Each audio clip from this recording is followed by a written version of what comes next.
అదే RTV app వార్తల్ని క్షణాల్లో చదివే అవకాశం ఉంటుంది. ఒక న్యూస్ పేపర్, ఒక టెలివిజన్ ఛానల్ మీ చేతుల్లో ఎప్పుడూ ఉంటాయి.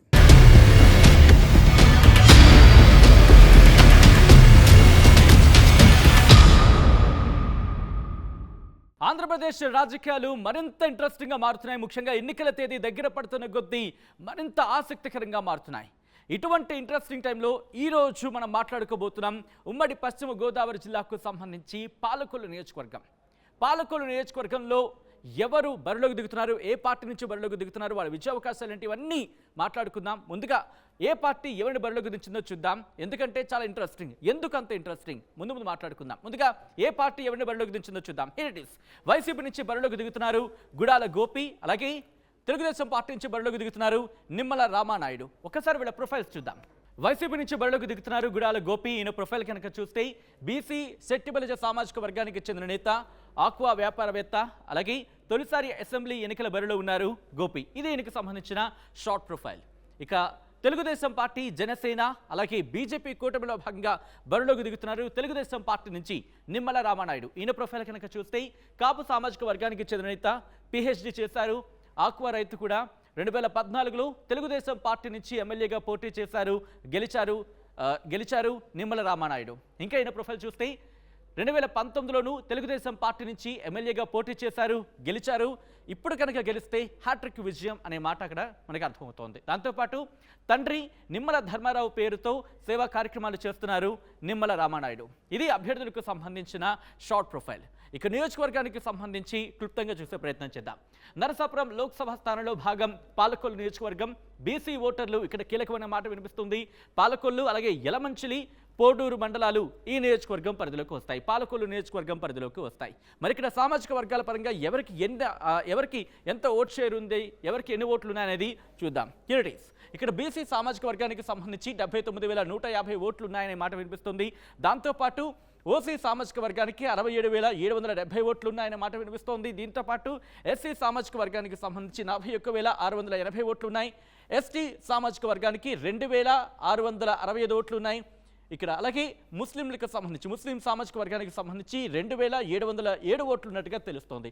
ఈ నేపథ్యంలో ఎవరి విజయ అవకాశాలు ఏ విధంగా ఉన్నాయి, ఎటువంటి అంశాలు ప్రభావితం చూపించబోతున్నాయి, ఇందాల నుంచి ఇంట్రెస్టింగ్ అనే మాట నేను వాడాను. ఇంట్రెస్టింగ్ ఎందుకంటే కనుక సినీ గ్లామర్ ఎక్కువగా ఉండే నియోజకవర్గాల్లో ఆంధ్రప్రదేశ్కి సంబంధించి బహుశా టాప్ మోస్ట్ నియోజకవర్గం ఏదైనా ఉంది అంటే కనుక ఇది పాలకొల్లు నియోజకవర్గాన్ని చెప్పుకోవాలి. ఎందుకు, ఎవరు పోటీ చేశారు, ముఖ్యంగా ప్రస్తుతం పోటీ చేస్తున్న అభ్యర్థులకు సంబంధించి ఎవరి విజయ అవకాశాలు ఏ విధంగా ఉన్నాయి, ఇవన్నీ కూడా తెలుసుకుందాం. అప్డేట్స్ అందించేందుకు మా ప్రతినిధి మనోజ్ రెడీగా ఉన్నారు. మనోజ్, ఇంతవరకు సాధారణంగా ఎవరి విజయ అవకాశాలు ఏ విధంగా ఉన్నాయని చెప్పి మాట్లాడుకునే ప్రయత్నం చేస్తున్నాం. కానీ ఇక్కడ నా ఫస్ట్ క్వశ్చన్ మీకు చాలా ఇంట్రెస్టింగ్. పాలకొల్లు నియోజకవర్గానికి సంబంధించిన మాట వినిపిస్తుంది, ఎందుకంటే సినీ గ్లామర్ ఎక్కువ ఉన్న నియోజకవర్గాన్ని మాట వినిపిస్తోంది. ఎవరెవరు గతంలో పోటీ చేశారు, అలాగే వైసీపీ బరిలోకి దించింది గుడాల గోపిని, అలాగే తెలుగుదేశం పార్టీ బరిలోకి దించింది నిమ్మల రామానాయుడిని.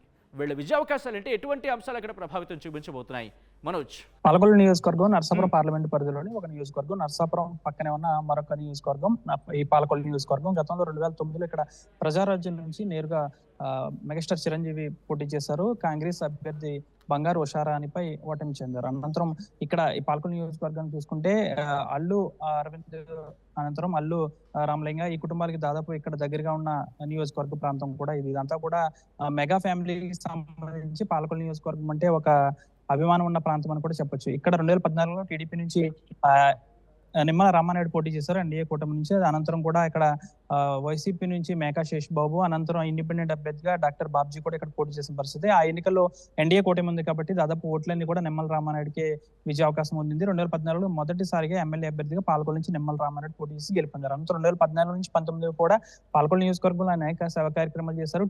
పాలకొల్లు టిట్కోయిలకు సంబంధించి దాదాపు 90% వరకు కూడా ఆయన హయాంలో ఇచ్చిన పరిస్థితి. నిమ్మల రామానాయుడు విషయానికి వస్తే ఆయన చాలా సౌమ్యుడు, అందరితోని కలిసిమెలిసిగా ఉంటారు. దాదాపుగా కూడా ఆయన ఒక పొలిటీషియన్ గా కాకుండా దాదాపుగా కూడా అందరితో కలిసిమెలిసి ఉంటారు. చివరిగా చిన్న కార్యకర్త స్థాయి నుంచి వాళ్ళ ఇంట్లో ఏదైనా ఫంక్షన్ ఉందంటే ఆయన నేరుగా వెళ్లే పరిస్థితి ఉంది. దాదాపు కూడా ఎక్కడ కూడా ఎవరితోనూ గొడవలు అనేవి ఉండవు. చాలా సౌమ్యంగా రామానాయుడు. కాబట్టి ఆయనకి చాలా పేరు ప్రఖ్యాతులు అనేవి ఉన్నాయి. దాదాపు బలమైన నాయకుడిగా పాలకుల్లో నిమ్మల రామానాయుడు ఎదిగారు. అందుకే కాబట్టి 2019లో రాష్ట్ర వ్యాప్తంగా కూడా ఇది వైసీపీ గాలివిస్తే 2019లో మాత్రం పాలకొల్లు ఉండి నియోజకవర్గాల్లో 2 నియోజకవర్గాల్లో మాత్రమే జిల్లా వ్యాప్తంగా 2014లో మనం చూసుకోవచ్చు దాదాపుగా కూడా అన్ని స్థానాల్లో కూడా టీడీపీ కైవసం చేసుకుంది. అలాంటిది 2019లో దాదాపు 2 స్థానాలకి మాత్రం పరిమితమైంది. ఈ 2 స్థానాల్లో పాలకొల్లు నియోజకవర్గం నుంచి నిమ్మల రామానాయుడు గెలుపొందారంటే 2014 నుంచి 19 వరకు ఆయన చేసిన అభివృద్ధి కార్యక్రమాలతో పాటు అందరితోనూ సౌమ్యంగా ఉండడం, ప్రతి కార్యకర్తతోనూ కలివిడిగా మాట్లాడడంతో ఆయన దాదాపు కూడా రామానాయుడు అంటే ఒక పేరు తెచ్చుకున్న పరిస్థితి. 2019లో మరొకసారి ఆయనకి టీడీపీ నుంచి అవకాశం ఇచ్చింది పార్టీ. అనంతరం వైసీపీ నుంచి ఎవరైతే ఉన్నారో వారికి కూడా పోటీ చేసిన పరిస్థితి. వైసీపీ నుంచి పోటీ చేసినప్పటికీ కూడా 2019లో కూడా ఆయనే గెలుపొందారు. దాదాపు అప్పటి నుంచి కూడా ఇప్పుడు మనం చూసుకుంటే ఇప్పటివరకు కూడా అనేక సేవా కార్యక్రమాలు చేశారు. అయితే పార్టీ ఆయన టీడీపీ అధికారం లేకపోవడంతో దాదాపు నియోజకవర్గంలో కొన్ని పనులు ఆయన చేయలేకపోయారు. టిడ్కో ఇల్లుకి సంబంధించి 90% నేను ఎప్పుడు కూడా ఇచ్చాను, 10% వైసీపీ ప్రభుత్వంలో ఉన్నా కానీ ఆయన 10% కూడా వైసీపీ ప్రభుత్వం వారికి లబ్ధిదారులకు ఇవ్వలేదంటూ కూడా పెద్ద ఎత్తున టిడ్కోకి సంబంధించిన ఎప్పుడు కూడా ఆందోళన చేస్తూ ఉంటారు. దాదాపు ఇదంతా కూడా ఆక్వాకల్చర్ కి సంబంధించిన ప్రాంతం కావడంతో దాదాపు కూడా ఆయన స్వయంగా రైతు కావడంతో దాదాపు రైతుల కష్టాలు ఆయనకు తెలుసంటూ కూడా నిత్యం కూడా రైతులతో ఉంటారు, అనేక సేవా కార్యక్రమాలు చేస్తూ ఉంటారు. 2019 నుంచి ఇప్పటి వరకు కూడా నియోజకవర్గంలో ఎటువంటి ఇబ్బంది వచ్చినా ఆయన నేరుగా వెళ్తున్న పరిస్థితి. ఇప్పుడు మరొకసారి ఈ ఎన్నికల్లో కూడా మరొకసారి ఆయనకి టీడీపీ నుంచి ఎన్డీఏ కూటమి నుంచి ఆయనకి అవకాశం లభించింది. 3వసారి కూడా ఆయన విజయం సాధిస్తే హ్యాట్రిక్ కొడతారని కూడా అంటున్నారు. అంతేకాకుండా మంత్రి పదవి కూడా చేపడతారు అంటారు. అయితే ఈ ఎన్నికల్లో మనం చూసుకోవచ్చు పాలకొల్లు నియోజకవర్గానికి సంబంధించి వైసీపీ చాలా ప్రతిష్టాత్మకంగా తీసుకున్న నియోజకవర్గంలో పాలకొల్లు ఒకటి. కాబట్టి ఇక్కడ హేమాహేమీలు ఉన్నారు వైసీపీలో. గున్నం నాగబాబు, మేకా శేషబాబు, కౌరి శ్రీనివాసు ఇలాంటి నాయకులు కూడా వైసీపీలో ఉన్నారు. కాకపోతే వీరందరినీ కాదని ఒక పారిశ్రామికవేత్త ఎవరైతే రాక్వా ఎక్స్పోర్టర్ ఉన్నారో గుడాల గోపాలరావు రాజకీయాలకు కొత్త, అలాంటి వ్యక్తికి ఇక్కడ టికెట్ ఇవ్వడంతో ఇది మైనస్ అని చెప్పాలి. అయినప్పటికీ కూడా ఎప్పటికప్పుడు ఉభయ గోదావరి జిల్లాల పరిశీలకులు ఎవరైతే ఉన్నారో మిథున్ రెడ్డి కూడా ఎప్పటికప్పుడు పాలకొల్లు వస్తూ ఉంటారు. వీరందరితో కూడా వీరందరితో కూడా సమన్వయం చేసుకుంటారు. మీరందరూ కలిసి పనిచేయాలి.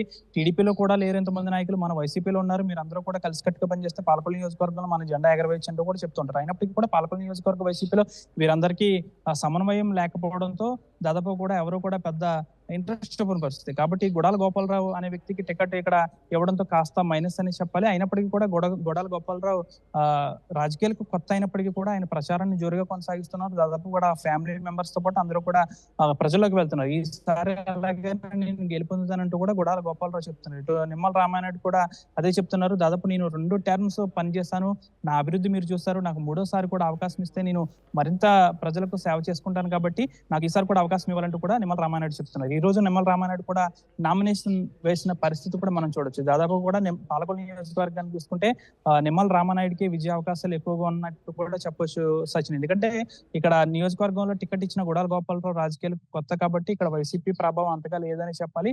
కాబట్టి ఎలా అయినప్పటికీ కాస్త గతంలో కంటే మెజార్టీ రామానాయుడికి రాకపోయినప్పటికీ కూడా పాలకొల్లు నియోజకవర్గంలో దాదాపుగా విజయ అవకాశాలు రామానాయుడికి ఉన్నాయని చెప్పాలి Sachin. Right Manoj, thanks for the update. So మొత్తంగా అయితే మాత్రం పాలకొల్లుకు సంబంధించి మాత్రం ఒక ప్రతి వ్యూహాలతో 2 పార్టీలు కూడా వెళ్తున్నాయి. ఈ నేపథ్యంలో ఏం జరగబోతోంది, అక్కడ ఎవరిని గెలుపు వరించబోతుందనే ఉత్కంఠ చర్చ మాత్రం జరుగుతోంది.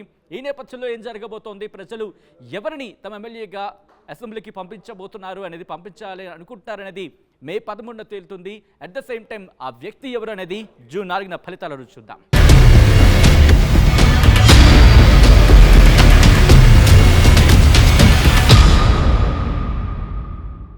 మరిన్ని వీడియోస్ కోసం ఛానల్ ని సబ్స్క్రైబ్ చేయండి. లేటెస్ట్ అప్డేట్స్ కోసం వాట్సాప్ ఛానల్ ని ఫాలో చేయండి. అండ్ లింక్ డిస్క్రిప్షన్ లో ఉంది.